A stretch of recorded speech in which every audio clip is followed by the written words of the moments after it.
World AIDS Day takes place on the 1st of December each year since its founding in 1988. It's an opportunity for people worldwide to unite in the fight against HIV, offer support, and commemorate those who have died.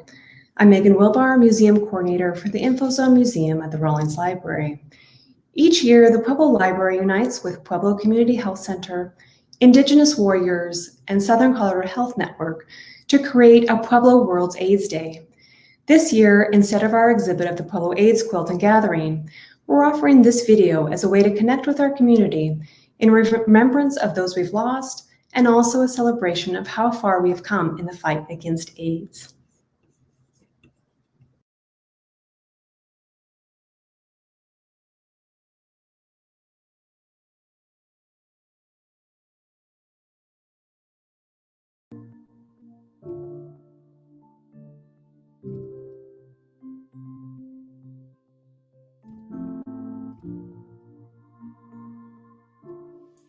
Welcome to Virtual World AIDS Day 2020. My name is Art Sangelis. This year, due to COVID and following recommended guidelines, the committee has put together a virtual program. The 2020 AIDS theme is Global Solidarity, Shared Responsibility. This requires us to view all global health responses, including the HIV/AIDS response. The goal is for healthcare to be fully financed, health systems strengthened, access is ensured, human rights are respected, and the rights of women and girls and gender equality. Even though everyone's focus has been on the COVID pandemic, the journey to find a cure for HIV has continued to be a priority for many research organizations around the world. What has happened is that a lot of research on HIV and AIDS has helped in research on COVID and vice versa. You may have heard that some of the medications used to treat HIV have been discussed and even tried on COVID. Maybe a vaccine for COVID will be a breakthrough for curing HIV.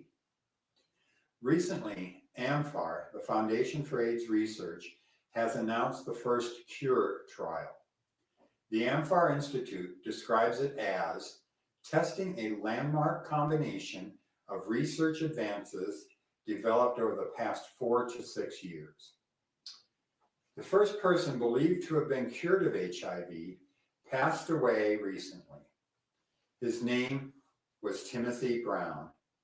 Tim was declared HIV-free in 2008. Since then, he submitted to all kinds of studies through the years. Unfortunately, the cancer he was originally treated for resurfaced and he lost the battle. We will forever be in his debt for helping advance us towards a cure. Following Timothy's cure, there are now 2 additional individuals that appear to be HIV-free. While it is far too early to draw conclusions from either person, being able to study these 2 individuals closely and compare all 3 individuals' similarities could lead to breakthroughs previously not thought of.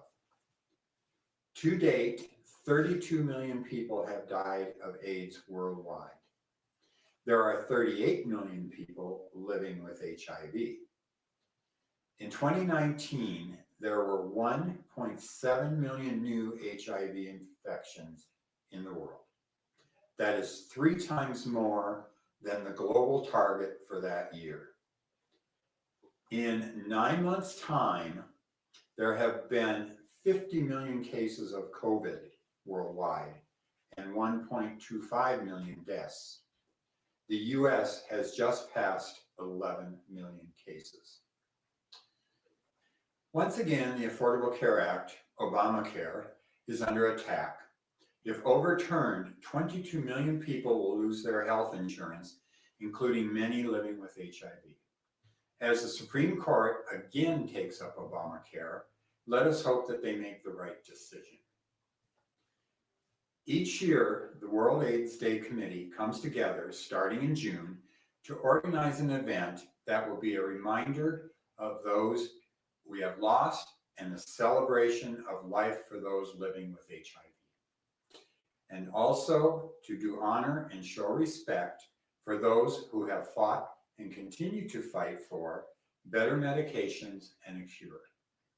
This year provides a new challenge for us, but we hope you enjoy the presentation we have created. Each year, the World AIDS event begins with the Indigenous warriors of our community giving us a drum and song presentation. We asked them if they would be willing to create a video for us, and they graciously agreed. Please enjoy.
Kylie Schultz is a physician at Parkview Medical Center.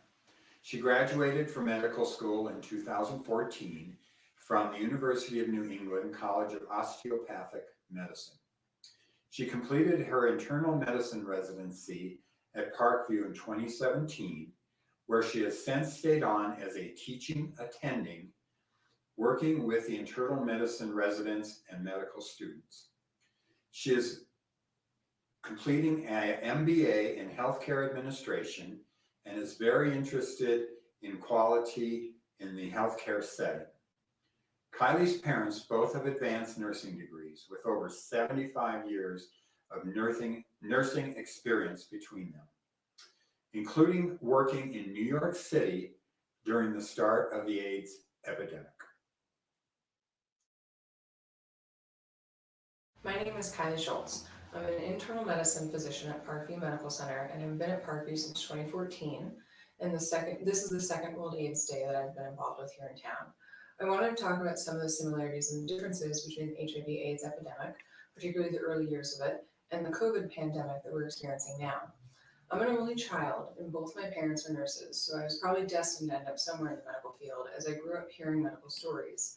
I still love talking to my parents about all things medical as they have such an interesting perspective.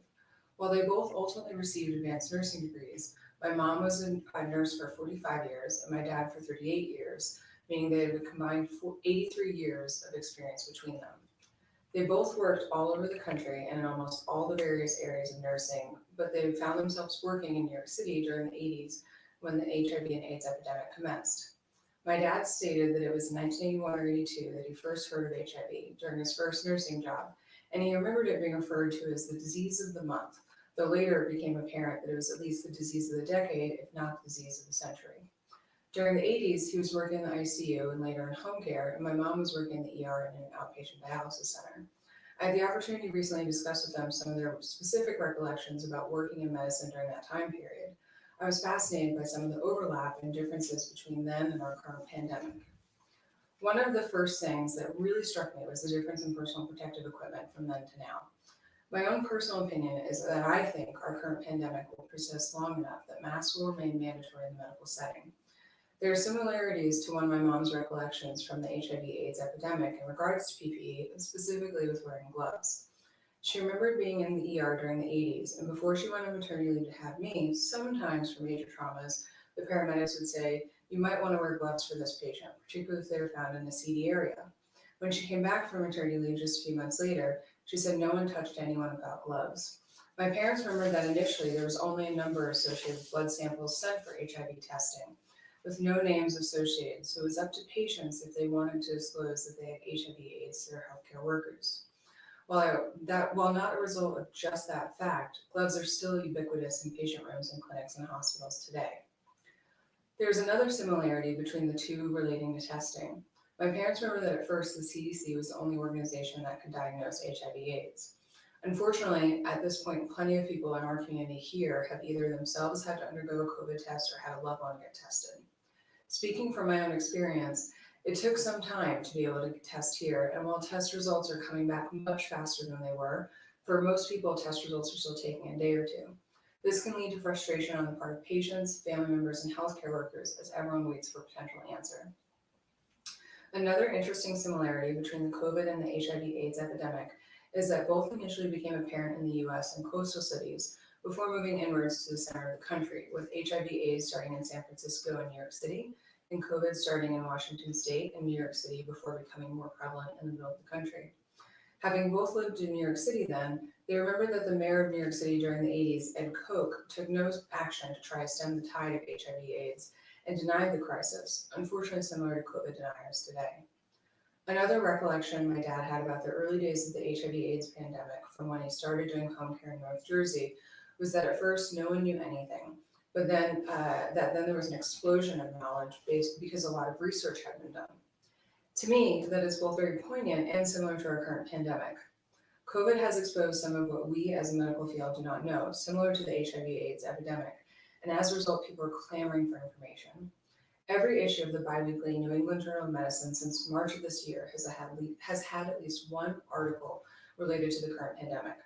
We have all seen what happens as this desperation for knowledge rushes science. Information is released before proper scientific conclusions can be made, and people can rush to latch on to whatever information they have, and then become dismayed when that information changes as the scientific process is able to be fully settled.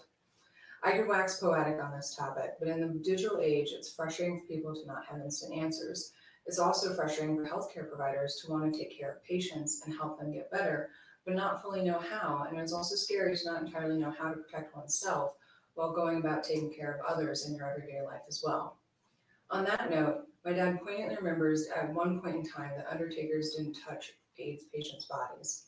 To me, the biggest difference between COVID and the HIV/AIDS epidemic is the huge amount of stigma there was towards HIV/AIDS patients.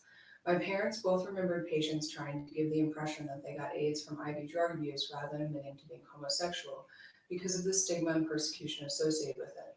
My mom remembers patients coming to the ER with entire suitcases because AIDS was fatal at the time, and they arrived at the hospital assuming they were being admitted to die there. Because HIV/AIDS predominantly affected certain groups, mainly the LGBT community, people of color, hemophiliacs, and IV drug abusers, whereas COVID has affected all populations, though certain populations have had worse outcomes. There was significantly more stigma towards patients who had HIV/AIDS than there is towards patients who have COVID. On an interesting note, though, that disease prevalence in certain populations led to more of a rallying effort within those communities, particularly the LGBT community, with organizations like the Gay Men's Health Crisis in New York City and the High Sense Society in New Jersey being founded to help rally as a support system. These groups that were stigmatized mobilized as a community to raise resources, work towards prevention and treatment, and help educate medical professionals. The last similarity I wanted to discuss was the fact that these are both viral-based diseases. In biology, bacteria are considered to be live organisms because they can replicate on their own, whereas viruses are technically not considered to be living organisms because they need a host to replicate and multiply. While they are spread differently, being that they are both viral-based epidemics and pandemics leads to some similarities.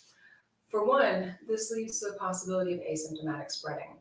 Because bacteria can replicate on their own, bacterial infections become evident and serious more quickly. COVID and HIV/AIDS have different timelines, with COVID taking 10 to 14 days to show symptoms compared to HIV/AIDS, which can appear initially as a mild upper respiratory infection that resolves on its own, but then takes years to fully become apparent.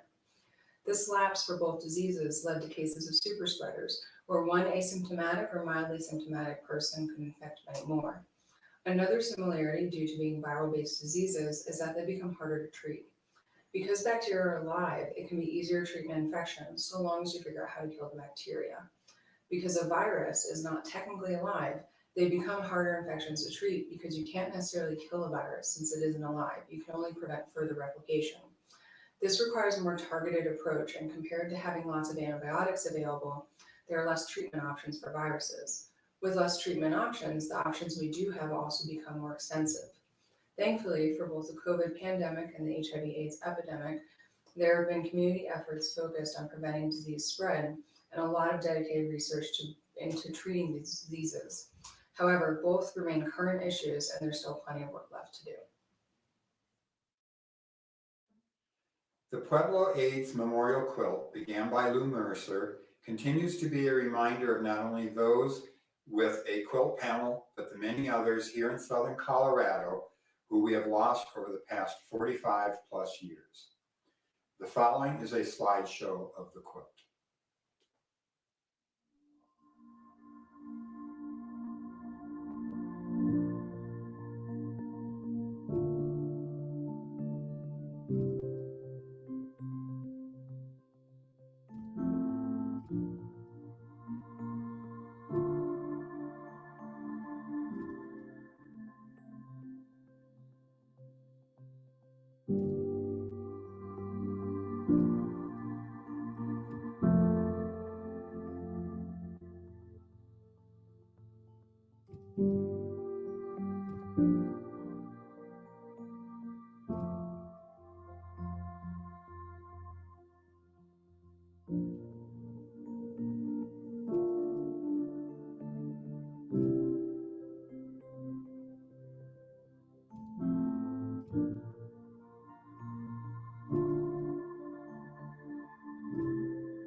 Unfortunately, the actual Pueblo quilt will not be on display this year through the month of December at the Rawlings Library due to new COVID rules.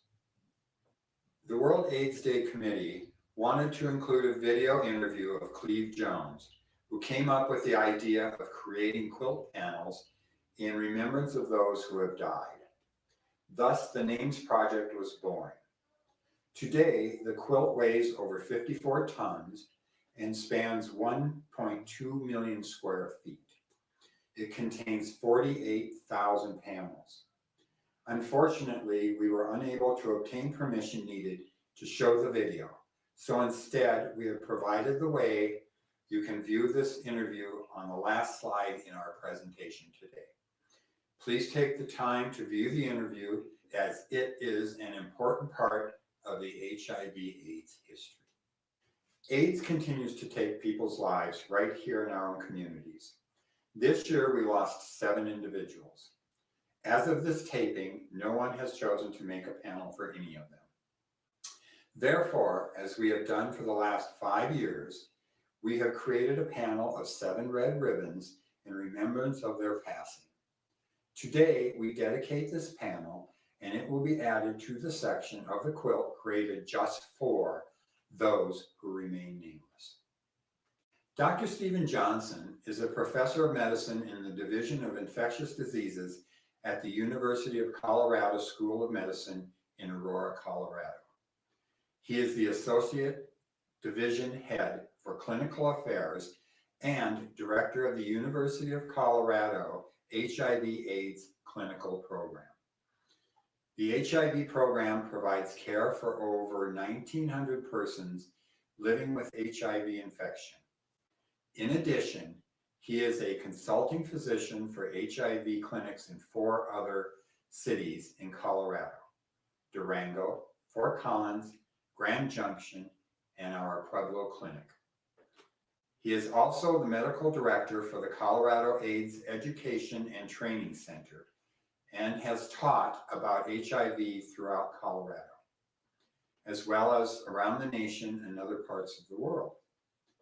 He is a member of the NH COVID-19 Treatment Guidelines Panel and a co-investigator in the NIH-funded Colorado AIDS Clinical Trial Unit. He is a member of the HHS panel on antiretroviral guidelines in adults and adolescents living with HIV infection. Hello, I'm Dr. Stephen Johnson. I'm an infectious disease physician and professor of medicine at the University of Colorado in Denver, and I oversee the HIV clinical program there. I am a consultant for HIV at the Pueblo Community Health Center, and since March of 2003, have worked with Dr. Mark Schwartz, who is an HIV expert, internist, and pediatrician.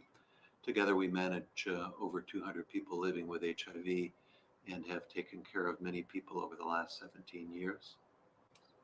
The success of antiretroviral therapy has been dramatic, so that in our clinic, at least 90% of people are on HIV medications and have their virus under control.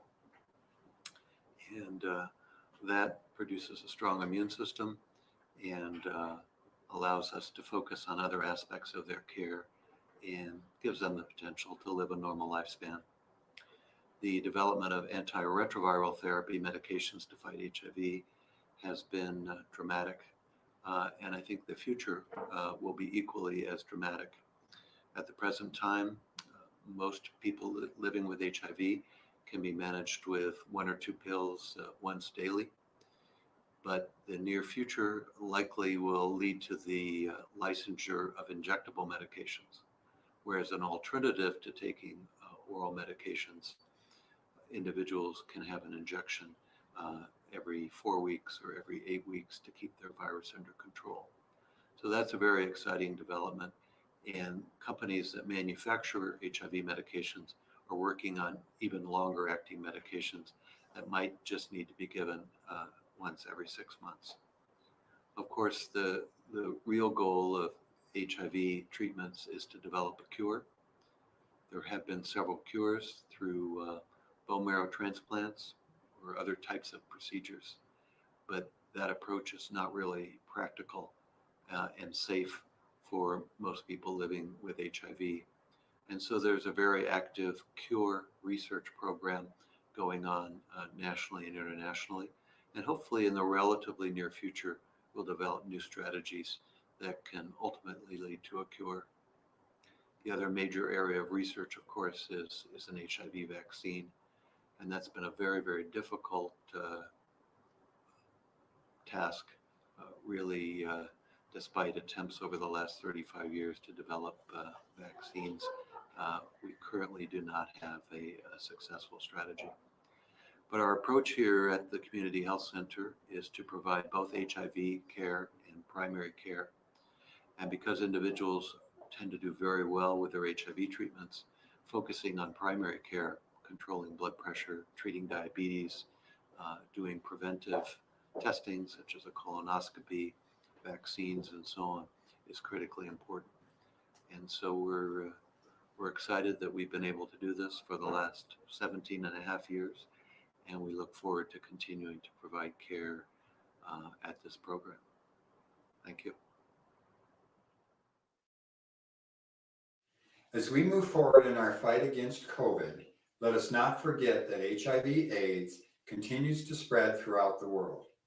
An estimated 12,300 people die annually in the US alone, even with almost 40 medications, access to good health care, and PrEP, which can be taken to help prevent contracting HIV.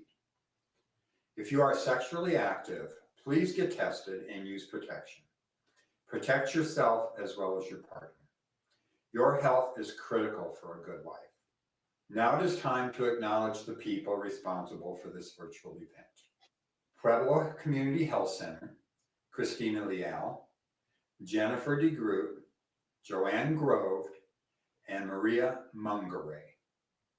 Southern Colorado Health Network, Gabby Morales and Teresa Martinez.